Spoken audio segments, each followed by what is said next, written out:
श्री श्याम शिवाय नमः। श्री गणेशाय नमः। श्री शिव महापुराण के द्वितीय रुद्र संहिता के तृतीय पौती खंड का अब 40वां अध्याय। 40वें अध्याय में शिव की बारात की शोभा का वर्णन, भगवान शिव की बारात को लेकर हिमालय की पुरी की ओर प्रस्थान करना सारा वृत्तांत कहा गया है। अब इसके आगे का वर्णन सुनिए,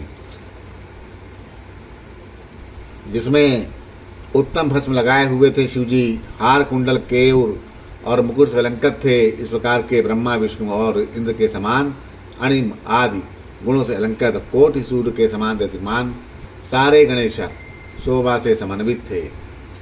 पृथ्वी चारणि केचित पाताल चारिणः, केचित व्योमचरा, केचित सप्त स्वर्ग चरा मुने। किं बहुक्तेन देव ऋषि सर्वलोक निवासिनः, आयुया सा गुणः संभव रीतया वै शंकरोत्सवे। हे मुने, उनमें कुछ पृथ्वी पर, कुछ पाताल में चलने वाले और कुछ आकाशगामी आकाश में चलने वाले और कोई तो सप्त स्वर्ग में विचरण करने वाले, ये सारे गणेश्वर निकले। हे देव ऋषि, मैं बहुत वर्णन क्या करूं, सभी लोकों में रहने वाले वे सभी गणेश्वर शिव के विवाह का महोत्सव देखने के लिए बड़े प्रेम से आए। इत्तम देव गणेशान्यः सहिता शंकरा प्रभु, ययो हिमगिरिपुरम विवाहार्थ निजस्य वै। यदा जागाम सर्वेशो विवाहार्थ सुरादिभिः, तदा तत्र राभूदव्रतम तत्शृणोतम मुनीश्वरः। इस प्रकार इन देवताओं और गणों से युक्त भगवान सदाशिव ने अपना विवाह करने के लिए हिमालय के नगर को प्रस्थान किया। हे मुनीश्वर, जिस समय सर्वेश्वर शिवजी देवताओं और गणों के साथ विवाह के लिए चले, उस समय का वृत्तांत भी सुनिए।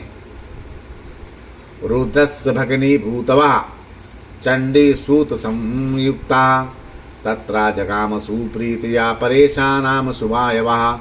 शत्रुओं को भय देने वाली चंडी रुद्र की भगनी बनकर उत्सव मनाती हुई बड़े प्रेम के साथ वहां आई। प्रेत सन समारूढ़ा सर्प भरण भूषिता, पूर्ण कम कलश मादाये है मम्मूर्दिन महाप्रभुम।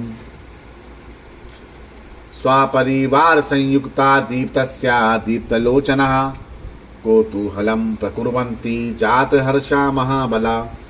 वह चंडी प्रेत के आसन पर सवार थी, सर्प का आभूषण पहने हुए थी, सिर पर महादेदीप्यमान जलपूर्ण कलश धारण किए हुए थी।